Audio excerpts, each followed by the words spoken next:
Hello and welcome to the Video Gamer UK podcast. I've got Dave in some sort of trance. Sorry, I was just singing Gabrielle there to myself in my head. Which song was that? I think it was Gabrielle. One day in my life, gotta find ya. Yeah, I can imagine why that would... Is that Gabrielle? I don't even know. I can imagine why that would find you slipping into some sort of trance-like coma. Yeah, you caught me unawares. Sorry. We're here now, ready to go. It's fine. Everything's brilliant. Everything's fine. I'm going to kick off this week with a short apology because I realised yesterday I had an anonymous message on the internet from somebody when I was talking about somebody within the industry being a bit of a creep to a female lady, which was a news story that hit the other day. It wasn't really... A lot of people were talking about sexism. It wasn't really about sexism. It was just generally, don't be a creep. Yeah. But yeah, somebody basically said, I've been wanting to raise this with you for a while, Matt. And they basically said, yeah, I thought it was quite inappropriate when you, in your video of... I did a video at the end of last year, which was basically the best characters of the year. And I had one of the characters was the Sun from Tearaway, which was basically the joke that somebody had used Tearaway to take a picture of their willy instead of their face as the Sun, which is basically kind of, the joke was that somebody has almost definitely done that. Without a doubt. Yeah, somebody's done that. But somebody basically said to me, well, I found that I thought that was a bit crass and that was a bit rude. That you kind of used a picture of what I assume was your penis. Whoa! In the video. And that's the thing. And I suddenly got the fear because I thought, oh my God. Like, first of all, I was like, oh no, that's not my penis. That's not my penis. Where did you acquire this penis from then? Well, I acquired this penis, as you say, it was a fair use penis. It was a fair use penis. I didn't want to take any risks when it come to whapping a picture of a cock in something. Mm-hmm. No, well, no risky penis. So no risky business, penis business. So it was shady legal territory. There. It was on Wikipedia. It was the Wikipedia penis. Wikipenis. Yeah. I don't know why they'd assume it was yours. Wikipedia it's not as if there's a lack of penis on the internet that you can choose from. Flaccid dicks are everywhere. Yeah. And I did choose a flaccid one because I thought an erect penis would be highly inappropriate. Because in my mind, there's a big difference between the two. And actually, legally on television as well, you're not allowed to show erect penises, but you're right to show flaccid ones. Wow. So TV stands behind me. But I just thought I'd apologise for that because I thought it was just a bit of silly fun. But some people apparently, may have thought that it was me. Your chance to and that would. A picture of your penis. If that was true, my God, that would be like a horrendously creepy thing to do. To be like, hey, I make YouTube videos about video games that are really popular. This is my chance to show my penis to the world. Right, just so you know, an erect penis is something that happens when you grow a little bit older. It's fantastic. Don't worry about it. The first time it happens... Like you suddenly stood up from your desk and thought, I know what will go well here. Let me just frame this to go on. It would just be a really, really creepy way of almost like crowdsourcing lovers. Of being like, here's my penis, by the way, ladies. I'm not sure how successful that might be. I'm going to avoid going into the whole like, it's not my penis. Mine's 4 times the size of that. But it is. Yeah. But no, that would have been horrendously creepy. I didn't do that. And if you did think that I'd expose myself to you in that fashion, betraying that trust, then I can only apologise. And I hope that you're now sighing a sigh of relief as if to go, oh, thank God it wasn't actually Matt's penis. It's been in the back of my mind for so long now. I just couldn't believe it. It's one of those things where... I'm so glad somebody mentioned it because just the idea that even a handful of people thought that was the case. I was horrified. Anyway, that's enough cock chat for now. Wow. Let's get on to some games. What have you been playing, Mr. Brett? As usual, I'm always a topical gamer in these podcasts. You love the Nidhogg. I do love the Nidhogg, but I haven't really played that this week. We've played a little bit at lunch, and in fact, one of the games I probably put the most time into was during the live stream. I played some Shadow of the Colossus. Oh yeah, yeah. I've heard that's good game, that right? It's very, very good. I struggled with the controls. There was a kind of confidence problem I had, and to be honest, a large part of that was due to having Simon sitting next to me, and we'd also done a video series where I introduced him to Dark Souls and gave him terrible advice. And so he kind of used this to get his own back and would just like shout at me and just growl whenever I did anything wrong, which is very intimidating. And he's quite an intimidating man. Yeah. He's a large man. So I got the hang of it. I killed 5 colossi during my 2-hour live stream. How did you feel when you first stabbed a thing in the head? It upset me. It put me off playing it. I was fine for the first couple of... I was as well, mainly because like I was just so focused on getting the controls right. Learning to like let go of the Colossus and like regain your stamina whilst also standing on it is like a big step, because you're terrified of letting go, because if you let go you fall a huge distance and then you've got to try and get back on again, which is sometimes a bit tricky, and you've got people shouting at you. It was like, I was just happy to have got that Thor. I was like, yes, he's dead, done, controls nailed. But no, I can see the kind of no, I missed it. I didn't really care. Overlying To be message. honest. You didn't care? No, I did eventually, but I don't think you're supposed to care for a No. while. I think the whole point is that at first they seem quite dangerous and fearsome. Well, I'm starting to get the idea that there is something else there. I mean, every time you wake up after killing one of the Colossi, you're surrounded by shadows, and I think so far that the amount of shadows has been the same as the number of Colossi I've killed so far. So there's some link between what's going on. I'm still not sure who's telling me to kill them. I think it might be God, because it's like a shining light in the ceiling, and I imagine that's what God looks like, but I don't know. Someone is telling me to kill these things to get my girlfriend or sister back from the afterlife. Yeah, ambiguous. Hasn't It's been just a confirmed girl. yet. Just make sure you don't. Okay, make yeah, that it could distinction actually early. just be a friend. Why am I making an No, assumption? chances are it's somebody, because obviously you have travelled to the edge of the world, Yeah. so you've You've committed, Yeah. really. committed. Could be a really, really good friend. But, Um, yeah. You're all in at this point. Yeah, To be fair. definitely. I've got friends I do that for, actually. If I thought, I've got mates who, if somebody died, I'd be like, I'd kill yeah, a few Colossi. I'm not sure 16 is quite a lot, but Yeah. I'd kill a few Colossi. I'd give it a go. For, yeah, give it a bash. you, give it a you bosh. come back to go, look, I got 3. And it's Is just that the enough? controls are Sorry. really To be honest, tricky it's a after lot of work. Yeah. It'd be nice to bring you back to life, Yeah. but I don't know. Look at my knee. Look at the scrape on my knee. I did that. Like, I've only taken a week off work. I'm not sure I've got time. Boss, he hasn't stopped ringing me. It's been 8 days. Yeah. Got to go back. But yeah, Nightmare. And I'm. It's a matter of getting used to it. It controls very differently to a lot of modern games, particularly like using the horse and stuff. We were talking about this the other day. It was sort of like whenever you...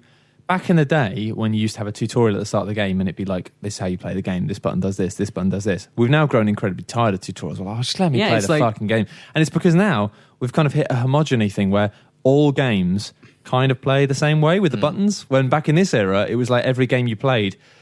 I remember, like, especially the best example is first-person shooters. Yeah. When it used to be like, oh, God, how do I play this? I think Halo 3 was like the last time I really needed to pay attention to that tutorial. Just you kind of, okay, so that's how you look up and down. Okay, I get it. That makes sense. And now a lot of games just work that way now. And if you have to stop and have like a doctor stand in front of you and say, "You're right, Chief. Look up, look down. Can you see where my hand is?" Like, it's frustrating now. Yeah, you're just like, God, do I have to do this? But yeah, I need it. But yeah, in Shadow of the Colossus, it was back when game controls were odd, where it wouldn't just be like, well, we can't make it control that because other action games don't control like that. It had its own specific control system, which is really weird to get, because it is like you've got a button for grab and a button. It's like and just learning to let go and regain your stamina when you're not necessarily in a safe position is really weird. it's actually quite a lot like Dark Souls in terms of the way you use your shield, in terms of being like, I can and use the way in this- which you approach the boss fights from a fresh point of view. You kind of there's a general theme to the Colossi. You're looking for the weak spots, and that. That's the one thing I hate about Shadow of the Colossus is the fact that the word Colossi exists. I know. Having to be like, oh, I know someone's going to pick me up on it because there are tedious fuckers who I do do that. kind of want to say Colossuses because it's fun. But yeah, I'm enjoying it a lot. Fuck. And That's quite good. we're going to go back to it on Thursday, which is tomorrow. Gonna be Tomorrow, playing it yeah. tomorrow. Hooray!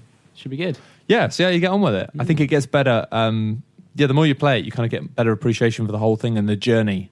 And also I've been told finale's good. to kill lizards and look out for fruit trees. Yes, They're- fruit and lizards will sort you out. Those are apparently important. Yeah, they level you up a bit, which is nice. Good. Oh, the way it never tells you that either. Doesn't. It's just the fact that I saw a lizard for the first time maybe after about 6 hours. I went, was that something? Because you don't see anything. And you're like, was that a little thing moving? And I'm like, oh my God, it's a little thing. And you'd killed so many giant, wonderful creatures that you just didn't care about at stage. Kill Again, it. I never thought. That's Moving around. I wonder if the lizards in Demon Souls and Dark Souls are a reference to Oh yeah, Shadow the of the little Colossus. shiny things you chase after. the little shiny lizards that you shoot and get things from. Yeah. First instinct is to kill him. Again, natural human instinct. First thing Yeah. you see it, kill it. Might be a reference there. I wonder. Out of interest, Bratters, did you ever finish Ocarina of Time? I haven't. No, I still mean to. How far did you get? Let it slow down. He just finished the Forest Temple, I think. Unless The you Forest played any more. Temple? Yes, that's right. Oh. Yeah, You have let everyone down. I know. I enjoyed it. It hasn't captured me as it captured you guys. Well, as of it yet. captured me about 20 years ago. But exactly, and I think that has something to do with it. I'm enjoying it, and I will go back to it at some point, but there's just been other games I wanted to play. Fair enough. That's fair enough. Like a 10-year-old game. It does have some fantastic stuff towards the end, though. Like, oh yeah, I'm sure I will. Did you even get the horse? I've ridden around in the pen. You should get the horse because the game does open up a lot when you've got the horse, and there is something quite. Still, it hasn't aged. The feeling of riding around on the horse is still. I've only just clocked onto the fact that Dave just said yes, like a 10-year-old game. And the fact that I'm playing Shadow Colossus instead. Yeah. Okay. Fair point. I'm joking. I'm messing. They're both fine games. They're both great games. Yeah. I've been playing this week a bunch of things, actually. I played Broken Age last week. My review went up on the site on Friday afternoon, which meant nobody looked at it because it's Friday afternoon. But if you do want to read my review of the game, you can do. It's a nice, short, sharp thing. I was really impressed by it for reasons that I'm kind of surprised by. It left me in an interesting kind of mental state about how I feel about lots of things, both in terms of the Kickstarter and also in terms of point and click and the way that they've brought it back. Because, the whole picture of the Kickstarter was very much the promise of point and click games had died. They're dead. No one wants to bring them back. We want to bring it back. And, do you want to pay for it? And we did pay for it. And we gave them tons of money, like $3.5 million. So, yeah, there's a lot of pressure there. But also, it's funny because it doesn't really play like old point and click games. You don't end up picking loads of items up. The sections of the game are quite contained, and the conversations that you have with the other characters you meet are much more narrative led, really, and kind of just there's not as much kind of going through conversation chains to try and pick up on details or find things. It's kind of all just a bit lighter than the older stuff. See, I played I've played the first half an hour of it, and I found that quite tedious. The sections where you go back and forth to because the premise is that... Which bit were you doing? Were you doing the guy? I was doing Shay, so the guy. The guy, okay. Yeah, so the idea behind it is that you're in a kind of perfect world and everything... You're in I want to say bubble wrap, but that's not the right word. You're protected, right? And then he wants to go on a real adventure... And then he gets taken he's like warned of these 3 missions where there's things going wrong, and actually all it is, it's all messing about. There's like an ice cream avalanche and things like that he has to eat up. But because it asks you to do those 3 things, not in order, but to get through those 3 things, and then it asks you to go back and do them again just to... Oh, you see, I didn't. On mine, I didn't even do all 3 of them before I got to the next bit. Yeah, right. Because you don't have to. And then there is basically... Yeah. Oh, right. I thought I realised you could switch between them, but I kind of figured you do. If you pick the right one, and do the right thing, then you don't do any of the other ones. You still have that, but you still have the option to do them later through a sort of side bit. But if you feel like you've missed, because I kind of thought I've missed something there because I didn't get to do it.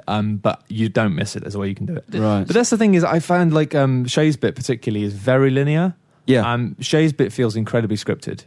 And it does open up towards the end of Shay's bit where there's kind of like, it's not, the problem is there aren't really any puzzles. Like the puzzle, it just felt like a very straightforward, very easy to play point and click. It is, and that's the thing is there's no real puzzles. There's some more puzzles on Vela's side, but it's very, very simple, very basic. But it's I kind of don't entirely dislike that because in some ways it's like, in some ways I'm like, this is actually a very trimmed down and dumbed down version of what point and clicks were in every aspect, really. However, is that what people paid for, though? I don't miss getting stuck for like weeks, and it was kind of nice that I never felt like I had to leave the experience. I never felt like I had to go on GameFAQs. Yeah, I never got stuck and went, I don't know what to do. I always kind of had a vague idea of where to go next. Each section of the game was quite contained, so you never had too much time just spent walking back and forth trying to work out what to do. And it did keep things going forward. However, I saw somebody talking about this, and I kind of agree that it feels like a massive shame that there's one of the characters in Vela's bit who's voiced by Jack Black, and it feels like your whole encounter with him is just so short. It's like you meet him, you talk to him for a few minutes, and then that's sort of it. Right. And you have to basically work out a way to escape the Cloud Kingdom by kind of doing some stuff and talking to him. And it feels like in the Monkey Island days, it would be a thing like you'd have to do 3 things to do it or something. And it would be this thing if you gradually work towards it and then you do it. But it just all ends a bit too quickly and it whisks you off somewhere else. It feels kind of strangely a bit too led by the art design and the fact that it has all these beautiful places to explore. And it feels more like the locations are just these whimsical things that they've had fun making. It's kind of like, oh, you enjoyed that. Yeah, come and look at this instead. Look at that. Yeah. And, to be fair, though, I still loved it because it is beautiful. And the voice acting is really good. The scripting is really good. I think if I jumped into Shay's bit first, I would have enjoyed it less because actually the thing was I played all of Vela's bit first and it started off quite slow, but then it opened up a bit. And actually, I really liked her character. And I really liked the story, and I really liked the fact that at the end of Vela's bit in part 1, it started doing this stuff I thought was really interesting. And I was like, I found myself being like, I really want to know what happens next in this story. And then I went to Shay's, and it was funny because of the way the stories are going to link together. You'll start looking for clues about it.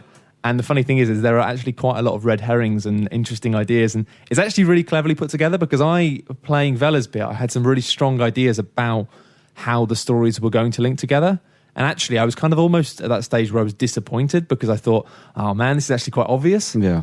And it turned out I was completely wrong. Right. And it tricked me. Okay. And actually, when I got into Shay's bit, even though I found it very strange because Vela's bit is right from the start a bit more point and click puzzly based, his is very much like, we're going to tell you a story. And you're going to sit back and play through it. And there's only one puzzle, and it's basically the only puzzle is you go around the ship and find all the things you need, and then it's very, very basic. But I've got to say that the story pulls it through. And when I got to that, and this is why I would say definitely if you are a backer and you've already backed it and you've got that download, don't be like, I'll wait for part 1 and part 2. Play part 1 because the ending of part 1 has a cliffhanger that is fucking awesome. And I didn't see it coming. And the way part 1 ends, I was like, wow, it's brilliant. It's genuinely brilliant, and I can't wait to see what happens next. So do you play the two characters separately in their own sort of mini stories, and then they both come together for this cliffhanger ending? Sort of, yeah. Okay. I don't want to say too much. So it's not like the cliffhanger will change depending on which character you choose to play as first. They will both lead to the same... No, it's basically, you play through Vela's bit, and then it leads up to a certain point, and then it ends. Right. And then it basically fades to black, and it fades to Shay, then you play through Shay's bit to an end. Yeah. And then once you've finished both characters part 1, it kind of has a little bit that it shows you, right, which is basically kind of like, you've done the character stories up to this point, and then it does something and shows you some stuff that's basically like, it sets it up for being like giving you an idea of what's going to happen in part 2. But I just loved it. I loved what it did, and it really kind of blew me away in a weird way. I think it's really clever. Yeah. And to be honest, it's one of those weird games where it's horrible to review it just because of the fact that you think, well, look, there's not really much game here. Like, the conversation stuff is very basic. It's a good story. There are no puzzles. Just trust me. But it's just a good story. Surely it's that's just nice. key to a classic Schafer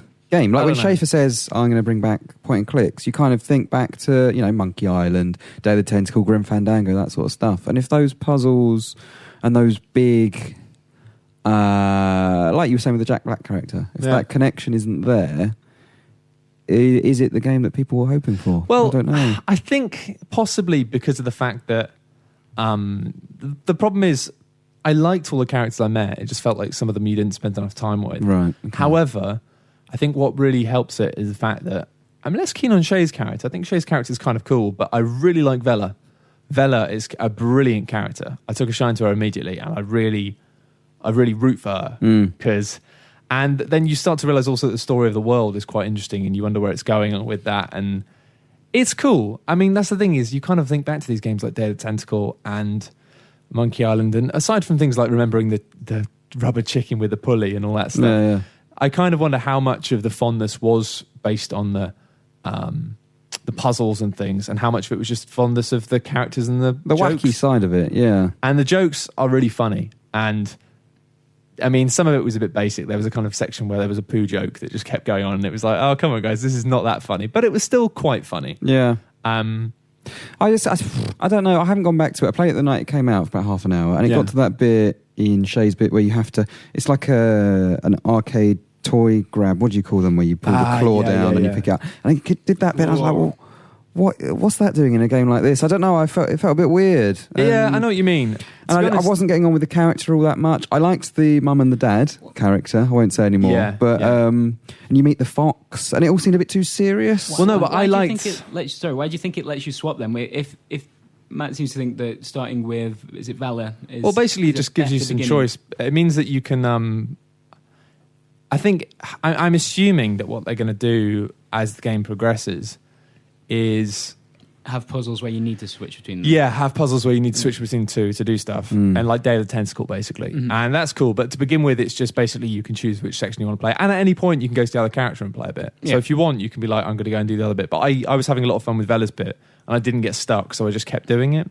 I know what you mean, though, Dave. And it is an odd one, because I kind of actually got drawn into Shay's story just to do with the fox, because there's the mystery of it. Because I was like, because obviously, it's one of these things where there are lots of questions in Shay's bit. Yeah. Shay's bit is driven forward by questions and wanting to know what's going on. Why is it going on? Whereas Vela's stuff is much more like, what's going on. Like you're escaping, and you have to. The progression is like classic point and click of you need to get to the next place. Yeah. How do you get to the next place? And it's a bit more recognisable.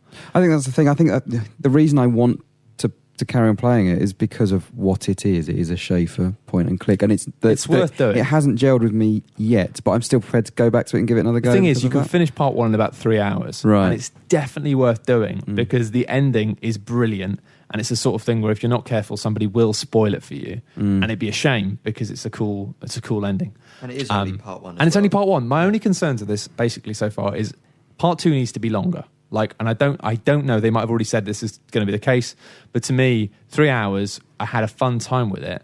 But it feels like because they don't have the puzzle element of the game in, because you can breeze through it.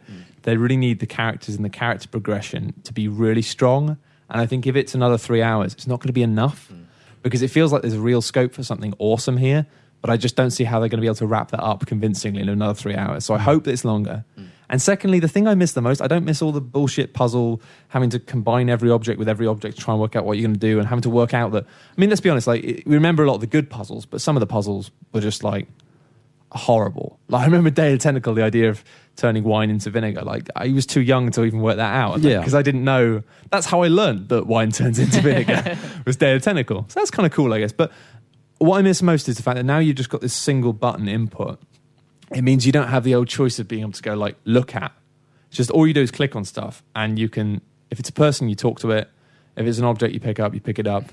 And because they've completely taken out that kind of ability to just look at stuff and get the character to say something interesting, insightful, or funny about that, it makes the world, even though the world looks awesome, it makes it feel a bit flat sometimes, because they've really, in Monkey Island, you used to be able to click on everything, and it would have a bit of dialogue for it, even tiny incidental details.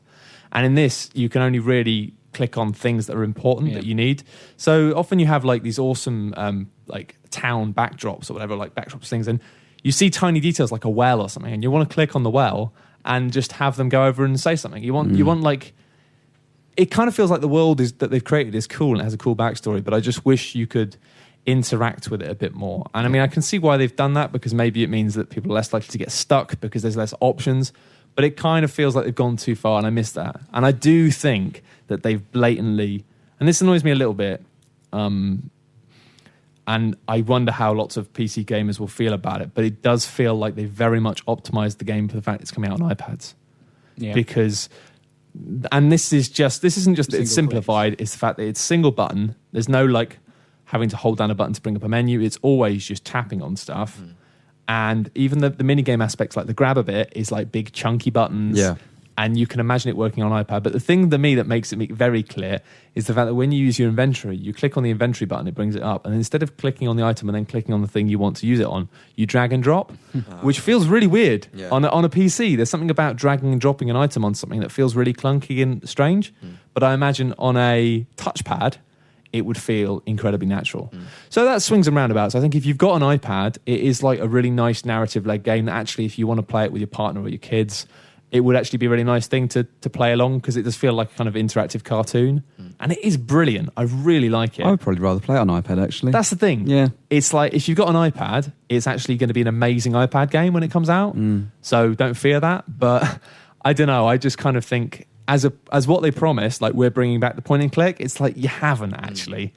You've made something different. And I like it. And I'm really glad that we've got a narrative-led thing made by Schaefer, because I loved Psychonauts. It wasn't a terribly good action game, but it was I guess lovely. One of the benefits of Kickstarter as a platform is that you don't have to make compromises unless you want to. If you can get the funding, it shows that people want that in the first place. But that's the other problem with Kickstarter, is the fact that you can compromise without telling anyone. Whereas if you've been paid by a publisher to make a product, you don't have your build reviews or your milestone reviews. It's just beginning and end. Do you know what I mean? There's no one looking over your shoulder constantly. I mean, well, there are millions of people looking over your shoulder, but they don't have an insight into what you're actually doing. You're right. And publishers often actually send people, like I know back in the day when Bizarre Creations was still alive, Activision actually had kind of an American embedded in the office. Just because, you have build reviews and stuff, but sometimes it would be this thing of like, if you have people, a studio working on something, and for whatever reason you don't entirely trust that they're all making decisions that you've told them they have to make, then often publishers actually have somebody who's employed by the publisher who goes to work every day. Person's job title American. Well, I mean, in that case, it's just because they were American enforcer. They were a Liverpool-based racing studio. It just felt a bit strange. It's like, why is this really American here? Like, Guys, anyone noticed the American guy? There's something about it in London. You wouldn't look twice, but there's just something a bit odd about it in the middle of nowhere near Liverpool. It was like, why are you doing it? But that's why. I mean, as you say, build reviews. It'd be like, if you go off piste as a developer, publishers have paid for a game, and you go, oh yeah, well, we thought it'd be better if we did this, and they just go, it isn't what we pay for. Get back to the spec. They have a specific spec. You have specific deadlines, guidelines. You have to make the game that you've pitched. Whereas with this, they kind of like, they pitched something quite fuzzy. They weren't specific about it. They said, we're going to bring back the point and click. They haven't lied. They haven't delivered something they said they wouldn't. They absolutely haven't lied, but they were perhaps, the thing is, because of the feel-good element of Kickstarter, and because of the fact that as backers we are not savvy with the industry in the way that publishers are, it meant they were able to pitch a product in an extremely hazy way. What they've done is they've made one of many possible truths they could have made, because the language was so fuzzy and what they said they were going to do. They could have made one of many possible to be fair, they have brought back the point and click, and they've probably brought it back in a way that is more relevant for today's audience. And I like it a lot. I just feel like, as is often the way when you simplify these things, sometimes you can go a bit too far. And I just would have liked, I would have liked a bit more interactivity. There's some stuff like on Shay's ship, there's like things that move around sometimes. Like there's some little like worker robots that are animated like welding. And it kind of annoyed me that I couldn't tap on that and hear him talk about that, even just to give the world a bit more backstory. Yeah. I mean, the only thing you can hope for is that episode 1 is a sort of way to ease people into the forthcoming parts, and then that way they can, they can get people to sort of anticipate, these are the characters, this is what they do, parts 2, 3, 4, whatever. Well, I think it's just part 2 and then they're done. Well, then hopefully, like you say, they'll flesh that out a bit more, offer more puzzles, maybe. I think it's going to be really good. I think they've set up a really awesome story about kind of... it's nice. It's a simple story. I think it's the sort of story that wouldn't get very far if pitched as well, because it's a story about not going against the grain and self-discovery and growing up and taking responsibility and all these things. It's kind of nice. It's a nice story. It's not a story about redemption and revenge and like having to save your family. It doesn't seem terribly cliched, and I like it. I like it a lot. Yeah, I'm glad it's here. You know what I'm like. I'm always anti-Kickstarter most of the time. But now it's actually here. And now that I've experienced what it is, it's the sort of game that would never be greenlit by a big publisher at all. And I am glad it's here, and I am looking forward to playing it. And so I think you should go back. I'd recommend go back and start with Vela's story. And, you think? Yeah, because I found with Vela's story, when I got to the end of that, I was really keen to see Shay's stuff, and I was enjoying it more because I was trying to work out how they might intersect at some point. Right, fair enough.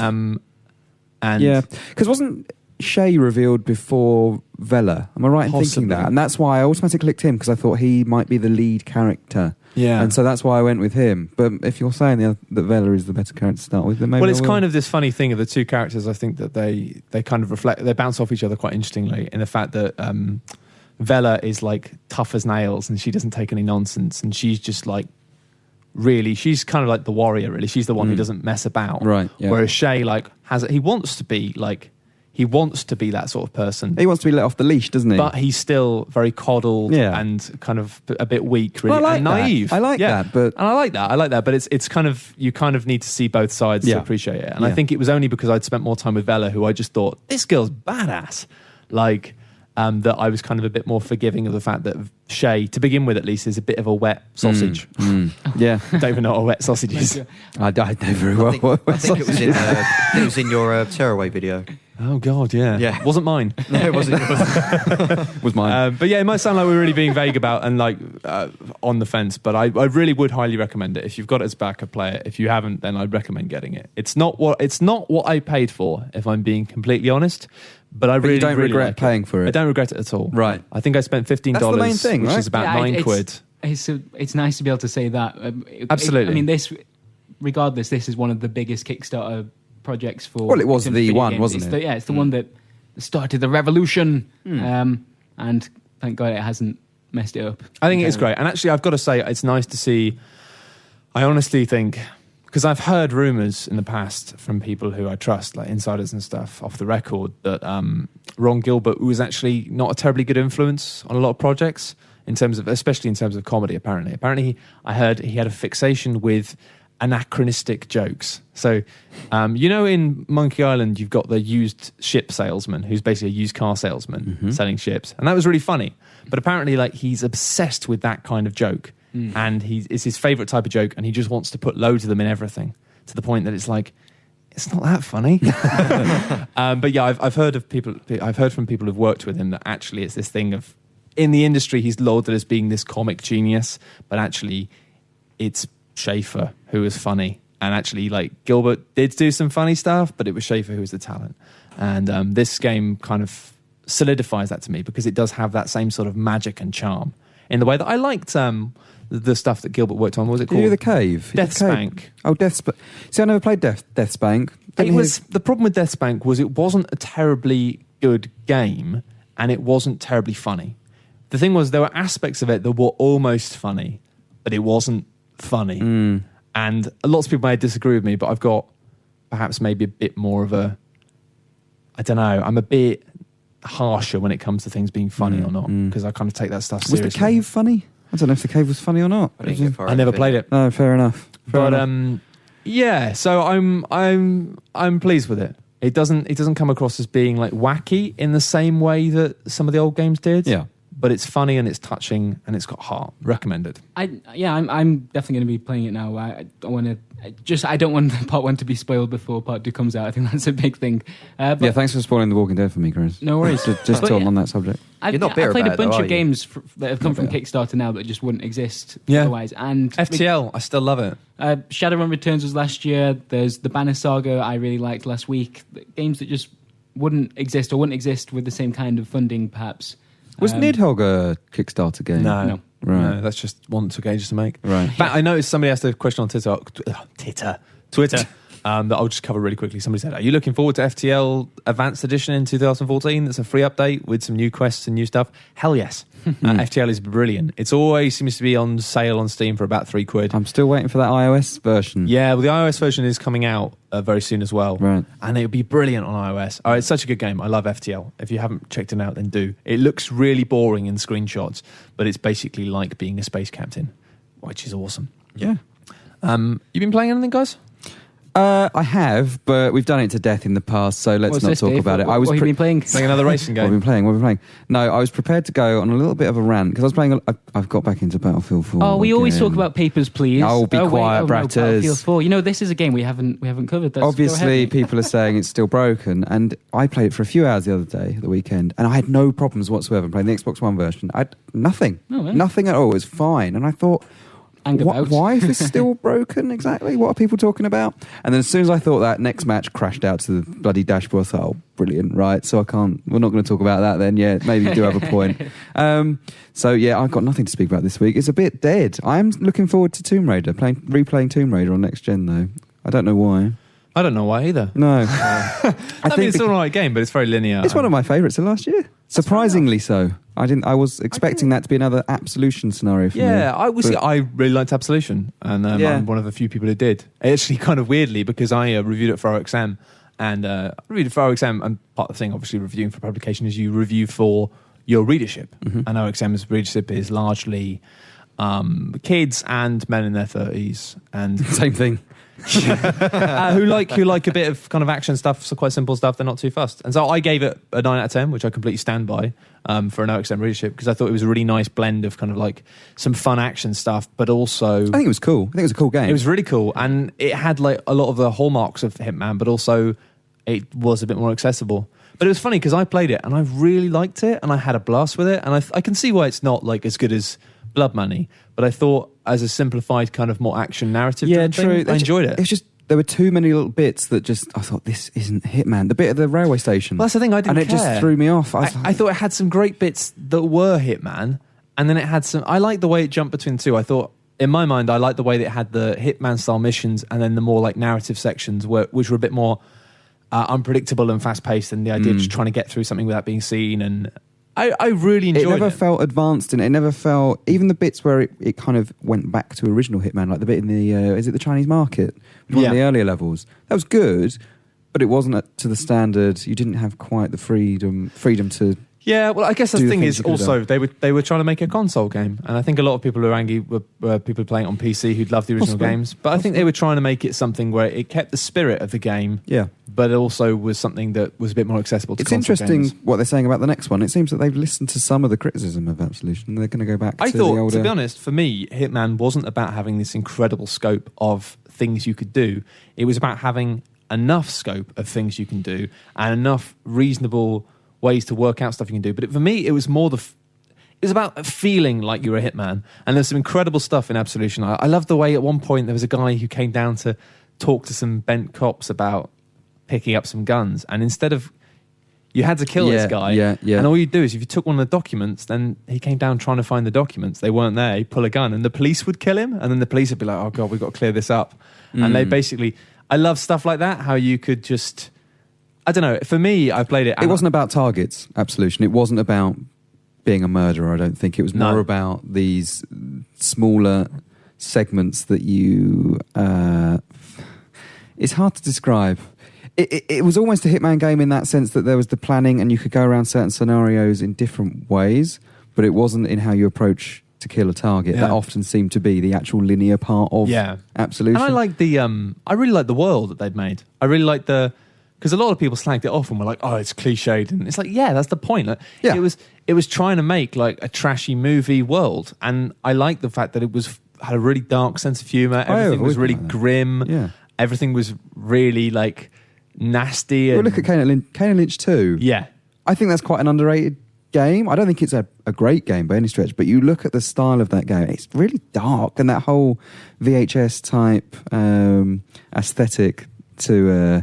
It's like a snuff film. Do you know what I mean? It feels a bit manhunty. And it was the snuff thing in Absolution that made me think, God, I really like this game, was the way you, all around the strip club, you had all these notes and stuff about people going to Hawaii.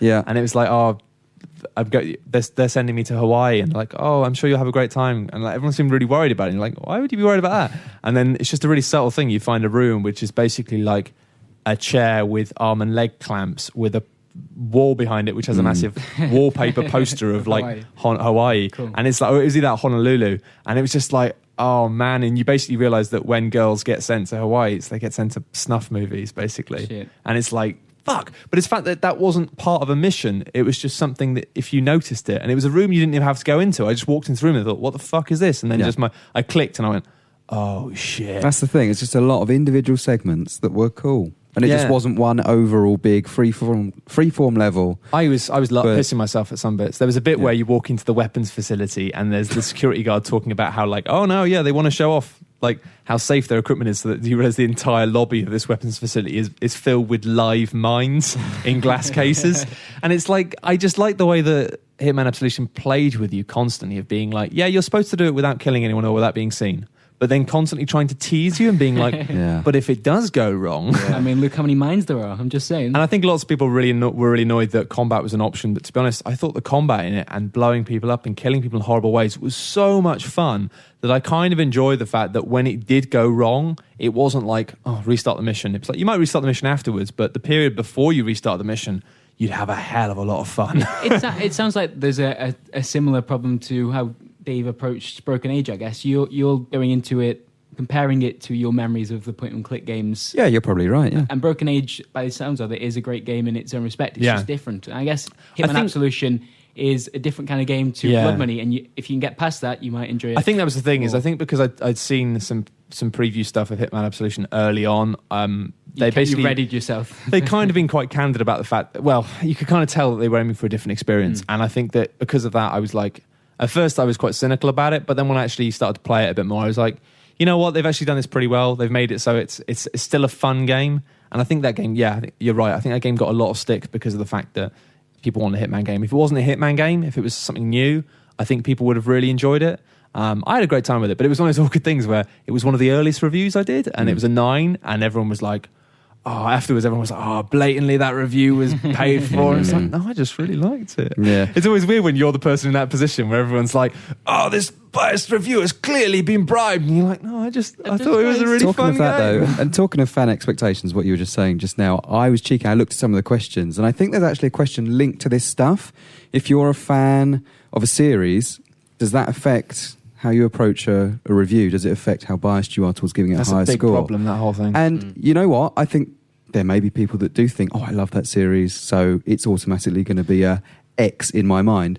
But it also happens I think for a lot of people, a lot of critics, it's actually the way around. When you go in with such high expectations, and when you expect so much from a series that you love, you're more harsh. You're a lot harsher than. But that's only the case in games where they've at all diverted or done something different or tried to do something different, which I think is a shame, because it means games, whenever they try something new, they usually get kicked to the ground for it. And I think that's not good, because the other side of this problem, I think this is a very serious problem in games reviewing, is game series do not change. Yeah, the Call of Duty argument. Dynasty Warriors, Dynasty Warriors Call of Duty, example, Call of Duty.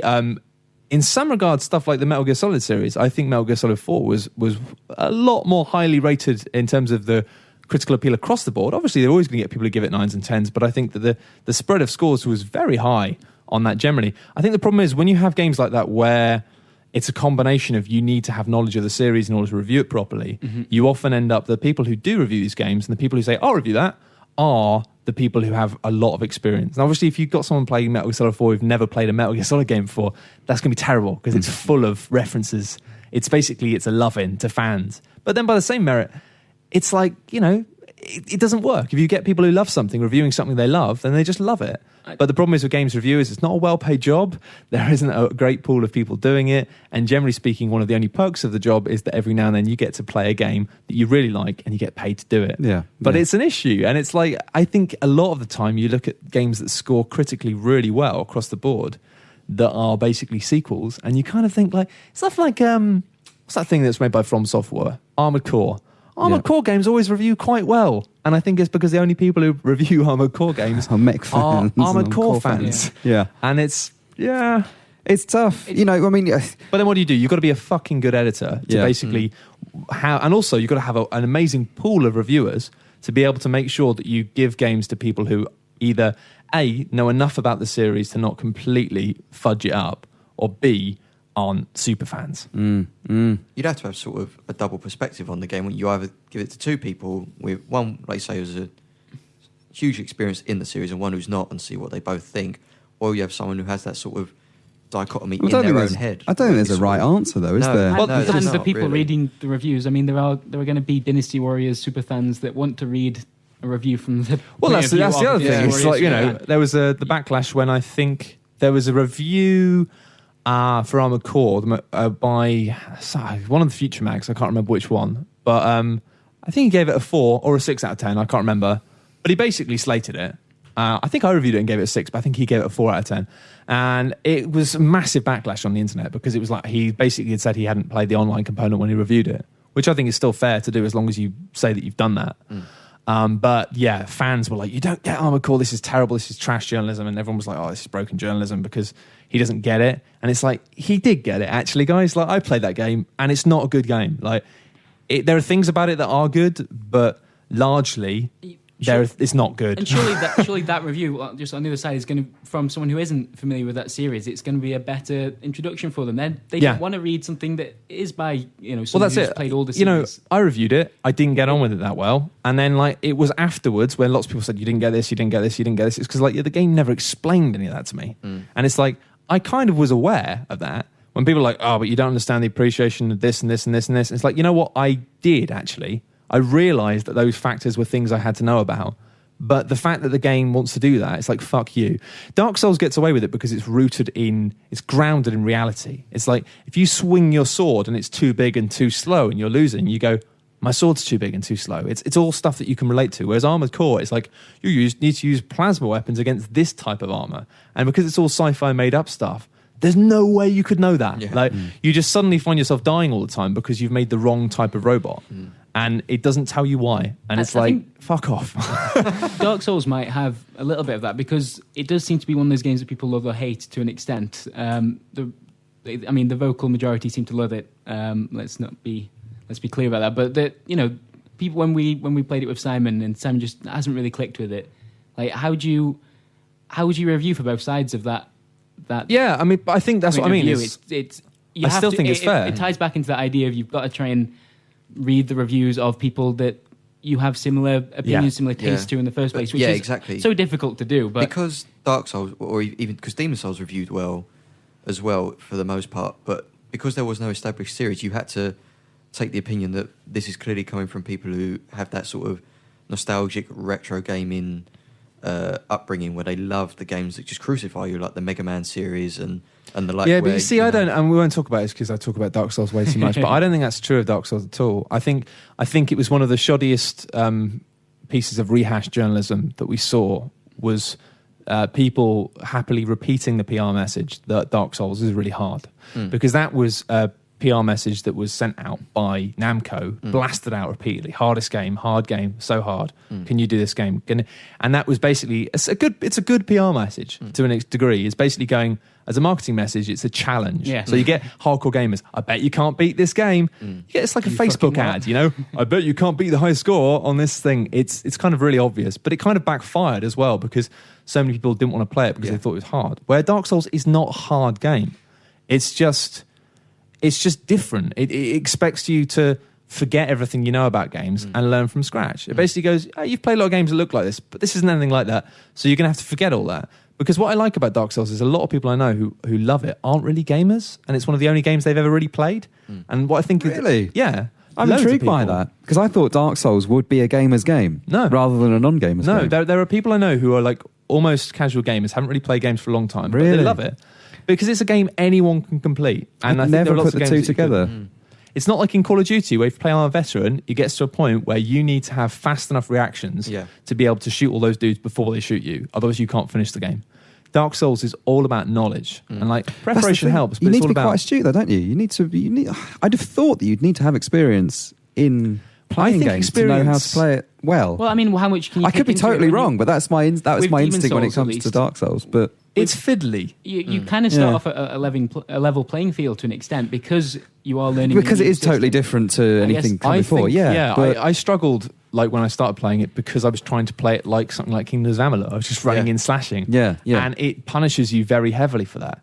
The only thing I would say is that the controls are tricky. You have got lots of buttons to press, but to begin with, you can worry about stuff like mastering the kicks back, and it's not like in most action fighting games where it's like you need to learn how to do these moves, otherwise you can't beat these types of enemies. It's just that you'll struggle a lot more until you start to master it. But I think it's the fact that if you go into it knowing how to play action RPGs, Dark Souls is actually really difficult, whereas if you go into it not knowing how to do that, it's probably easier. Fair enough. Because it really kicks you in the teeth for coming in with expectations. And also if you like when I first played Demon Souls, I made the assumption, like you say, that death is a punishment for you doing something wrong. But when it's a learning curve. It's not exactly saying, when you die, that's it. You start again back from scratch. And then I quit the game. I came away from the game for a good 6 to 8 months to a year even. And then when you come back, you realize, oh well, no, it's just telling you do something differently. That's the thing. I think there's another thing is it's not just about the skills you learn. It's also about the way you approach it in terms of like death is always seen now as being a fail state in video games. And it's used increasingly less now. Games have started to realise that that's dumb because the only reason that existed was so you put more money into an arcade machine. But Dark Souls kind of owns it, and it does make it a mechanic. And it's like when you die, it's annoying, but it's not like you've failed. It's just dying is a part of the game and it's going to happen and you get used to that. But as you say, it's more a case of like seeing how you die is like, okay, we'll go back to the drawing board. Like, you have to think about it. You go, did I do something wrong? Or did I just fuck up? Like, and it encourages you to experiment. And that's, without the death, it wouldn't work, because you don't really start to appreciate how clever Dark Souls is until you've died loads. Yeah. Until you start to think, when you have that eureka moment. And people have eureka moment at a different time, but everyone I know who likes Dark Souls has it because they've bashed their head against the wall like 80 times. I can't do it, I can't do it, I can't do it. And instead of just keeping trying it, they stop and they go, well, why? What's going wrong? And then you have an idea and you're like, I wonder what happens. Yeah. And I had this in the demo for Dark Souls 2 that I played. And it's one of the reasons I'm confident the game will be good. There's this bit where you have to walk down this corridor. There's a sorcerer at the end of the corridor. And I'm like, fuck, you got to kill him because there's a white door behind it that you can go through to get to the boss. And I was like, well, I could probably run through and roll dodge underneath his magic spells and then get through the door and go straight to the boss and ignore this room. But I thought, well, let's try and kill him. So I do the classic Dark Souls thing. Shield up, walk slowly down the corridor. And it's like, okay, fine, I'm going to try and block his spells. But then as you start walking down the corridor, some of the statues, like these horse statues with swords, and there's loads of them, some of them start to come to life. Statues with swords. Yeah, they're really cool. Ridiculous. But they basically, some of them, their eyes light up, and I'm like, oh, I can see their eyes lighting up in the corner of my thing. I'm just like, oh no, that's not realizing that it's like I can't block spells from the front and fight these guys. And then they start coming at you, and they move really quickly, and they move in this really erratic way, and it's like, oh shit! And then they're all around me. I'm dead. And then I realized that obviously what you can do is you can edge into the room. The horse statues come to life, and you can fight them in the room. But then I have this idea of being like, after a while, I know which of the horse statues are the ones that come to life. And I realized that I can stand back in the room and use my bow and arrow to, like, if I headshot a couple of them, then it means I headshot one, they all start activating. But then if I'm quick, I can headshot a second one before they actually finish coming to life. And that means I've only got to deal with 2 of them instead of 4. But it's just the fact that I worked that out. Yeah. I was like, hang on a minute, like, how about I do this? Because if they're going to come to life, maybe I can attack them before they come to life. And that satisfaction of being like, I've worked that out. I've gained the system. Yeah, I had my eureka moment. I want to put this out, by the way. The end of the Dark Souls video of Simon, I did destroy those gargoyles. Admittedly, lots of people thought it was me. Yeah, loads of everyone was like, "Yeah, good job, so Matt." So many tweets about that. But yeah, admittedly, I cut out about 5 or 6 tries in which I had to kind of learn what I was doing. But I had the eureka moments. Killed the gargoyle quickly enough, the first one, and the second one you can actually deal with. Like, it's a simple thing, but you kind of have to be quite brave in the fight, particularly with how I was the character was set up. And yeah, I've got it now. And now I kind of want to go back and play it. And to be honest, I can see, a lot of people pointed out that I watched through the Pantsman playthrough, and I still don't really know a lot about Dark Souls. And it is one of those games that you have to kind of play for yourself, because I didn't.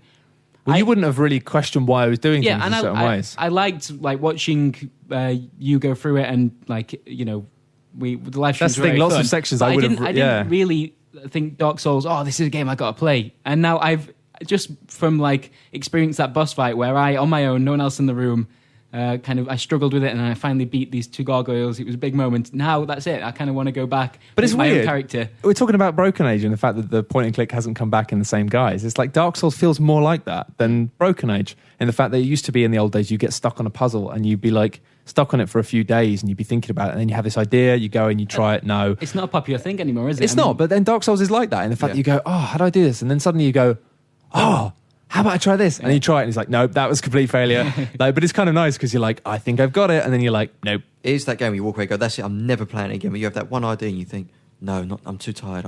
But no, it's a really good idea. There's a wonderful bit towards the end of Dark Souls where you have to get up this hill whilst these 2 giant Dark Knights are firing. Like, they're firing bows and arrows at you, but bows and arrows that fire spears. And by this point, I was like heavily clad in armor, remember that bit, holding a shield. And loads of people give up on the game at this point because it's kind of the game point where you've broken the back of the game and you're like tough as fuck. But then it's like, if you just try and block them, then the knockback from it just pushes you off the edge. And the way to do it is basically just take all your armor off. Yeah. And then you run so fast that you can just roll under them and they can't hit you. Yeah. And it's like, I just like the fact that, I mean, the only example I can think of in a traditional kind of RPG where you have to take your armor off is probably in something like Dragon Age, where one of the puzzles, it was like you couldn't get through this room unless you took all your armor off. It's like a puzzle thing. You'd never think of doing that. If you're a knight who uses really heavy armor, why would you wear shit armor. Yeah. But in Dark Souls, there's benefits to that. It's not, and it took me a while to realize that. I just like did the traditional RPG thing. I'm a big man, big sword, big armor, big thing. But then suddenly I'm like, oh, why do I walk so slowly? It's like, in some respects, it makes it more difficult for a new player to go down the traditional route of get heavy armor and a big sword. It does, because being able to move fast makes the game a hell of a lot easier for a new player. Like from my experience. But then it's kind of odd because we're not used to that. We're used to being able to play a game where you're a dude in massive armor, massive shield, but he still moves around, slashing stuff up.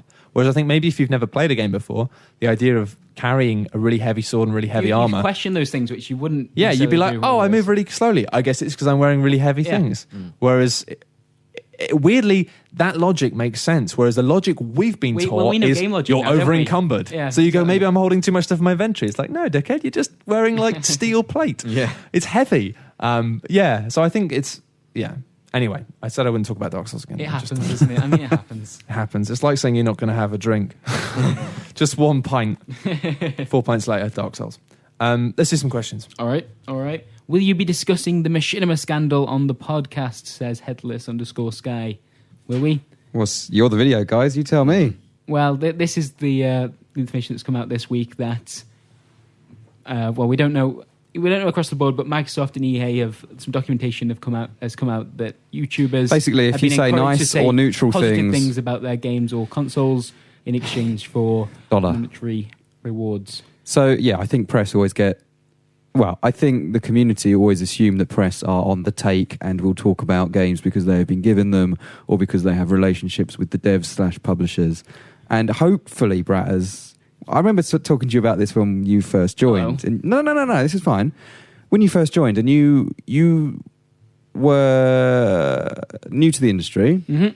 Still am. Yeah. And I got the impression that you didn't know whether to believe that or not. Has your opinion of that changed in the year that you've been within the industry? I mean, I never assumed that, publications. I don't think it's quite as black and white as, the internet sometimes believes. But I think it's the grey bits that were the these are the grey bits. I think this is pretty black. Like the fact saying positive things about a game without disclosing that is pretty black, in my opinion. True. And I guess the difference is, I mean, YouTube is something, the games industry can't ignore. It's such a huge part of how the media works now. The beef I've got with this is the fact that most of the time when you say, these YouTubers are basically being paid to be positive about games, people go, it doesn't matter, they're not journalists. It's like, yeah, well, it does matter. Well, they're filling because the they're replacing journalists. Yeah. And that's the thing is, you kind of, if you think that, then you've really got to take a step back and understand something very simple. PRs and marketing companies of games companies don't deal with media very often anymore because they can deal with YouTubers who have a bigger reach and a bigger audience and bigger clout and less morals. Sorry, it's just fucking true because they are individuals who can decide on their own basis whether or not they're going to accept money. And not that they all do. There's a lot of people like, Dan Nerdcube is very open about the fact that he thinks it's bollocks and will not do it. But it's not like here, if somebody turned around to me and said, hey, Matt Lees, I'll give you 15 grand to make this video.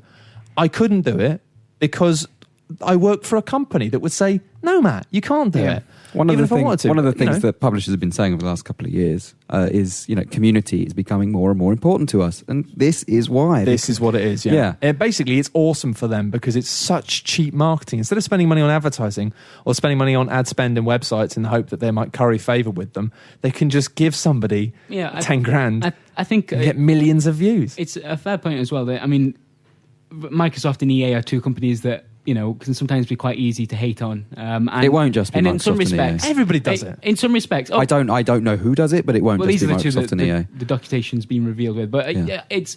I don't think the fault even really lies with them. I think it's a weird thing to read about, but I mean, it's marketing, isn't it? The fault absolutely lies with the people accepting the money. Yeah, it's unequivocal. The fact that people have started going, "Oh, Microsoft, you're bad." No, that Microsoft are doing marketing, right?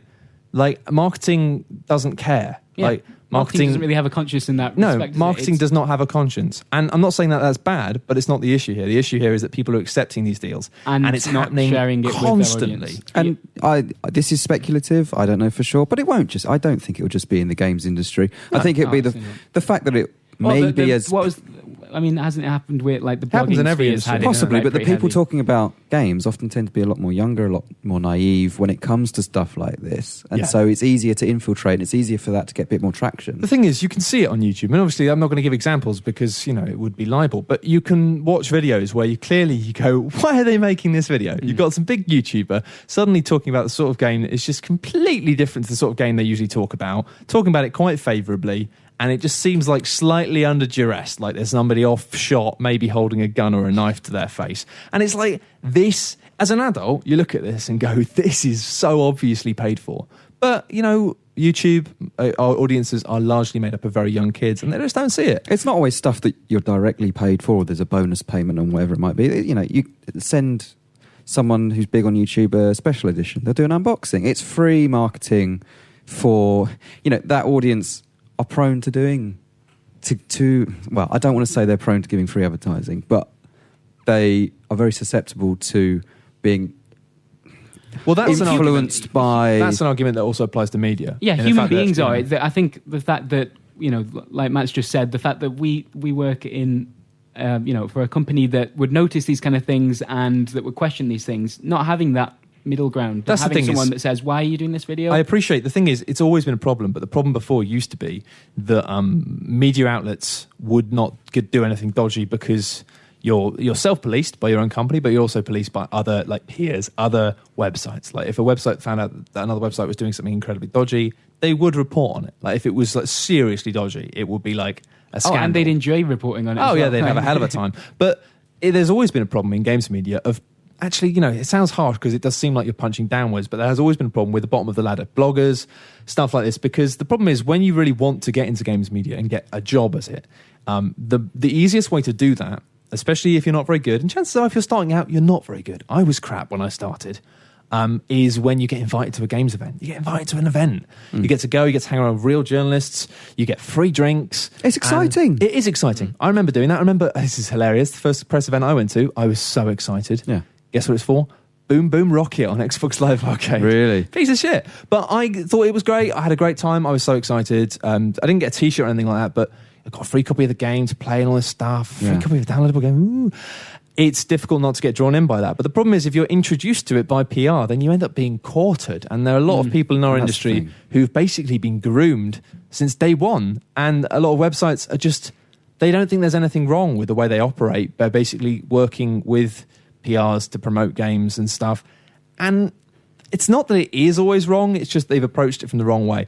But when it is just dealing with people getting free promo copies, free exclusive editions, free t-shirts, invited to events, free drinks, that's an issue. But the problem we've got now is these guys who started off with this freebie stuff have now got millions and millions of people watching them. And they're not saying, hey, do you want to come and have free events? They're literally saying, we will give you 20 grand if you make videos about our game.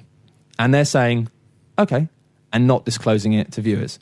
So if you think that that's okay because they're not journalists, it's like, no.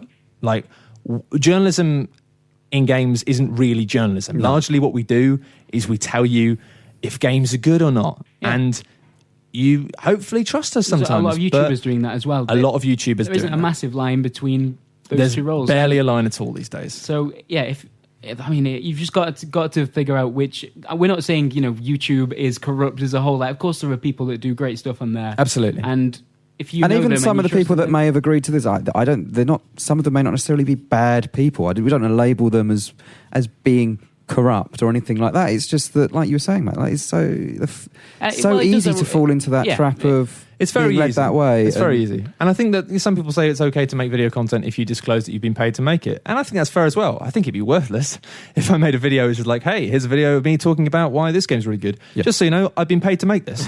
I'd be like, well, if I was watching that, I'd be like, well, I'm not going to watch this then because it's going to be bollocks.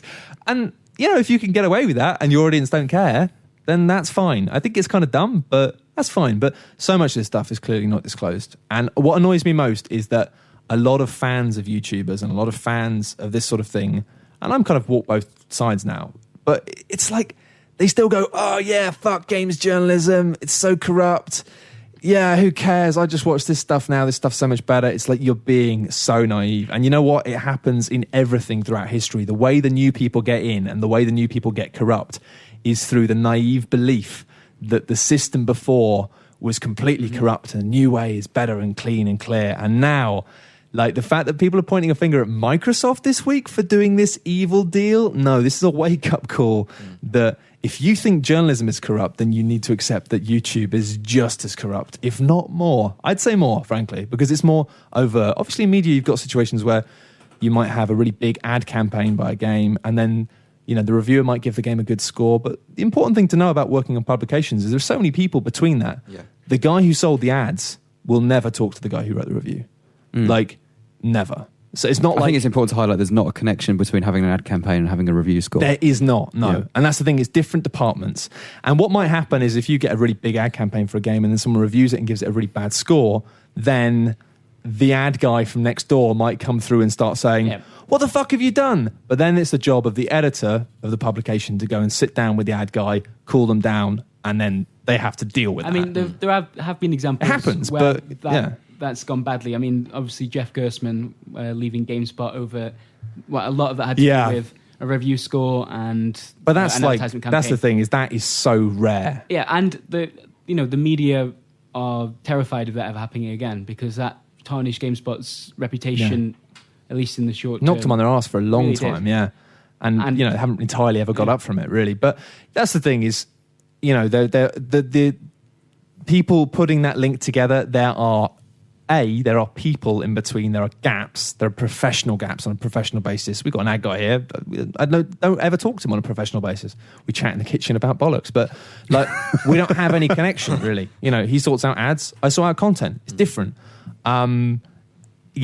With a YouTuber, it's often just one guy, or worse actually, one guy and their agents. Now, I'm not going to name any names, but I dealt with a YouTuber's agent in the past sort of 6 months, and he was a fucking twat.